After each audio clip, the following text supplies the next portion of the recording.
Dick Girardi at Villanova, where Villanova beat St. Joseph's tonight 71-60. Everybody had a sense of how this was probably going to play out before the game. You look at the starting lineup, St. Joe's starting 3 freshmen, a sophomore and a senior.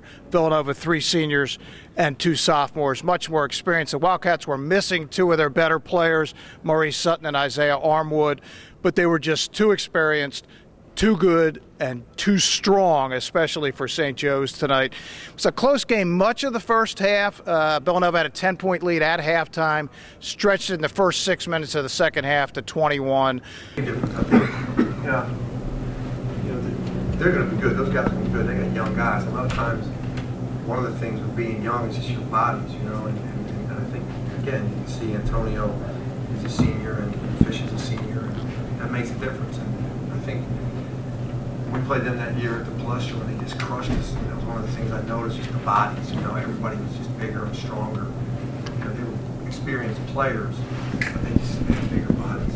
Important playing a team of that level, that's coached that well, with that kind of bounce, is that we're going to have to play to perfection. Somebody's going to say, well, that's not possible.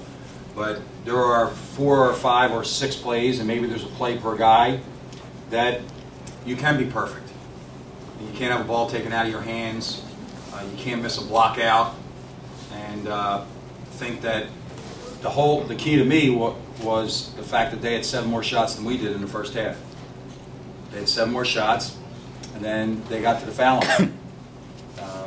Rightfully got to the foul line. I thought it was a really, really well officiated game, and I thought it was a well-played game. And some of these games aren't that well played because everybody gets over excited. Thought the atmosphere is what we'll see in the Atlantic 10 when we go on the road, and we have to grow from it. We cannot allow this loss to linger into Sunday. We have a difficult cerebral test on Sunday playing Princeton. Scoring-wise, Carl Jones, the sophomore point guard for St. Joe's, had 19.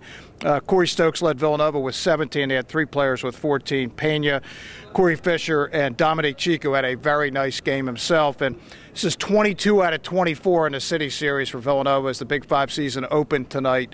And they've won 42 in a row out here on campus. They just don't lose out here.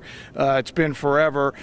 And St. Joe's, again, very young. They will get better. It will take time. Villanova is good now, on its way to really good.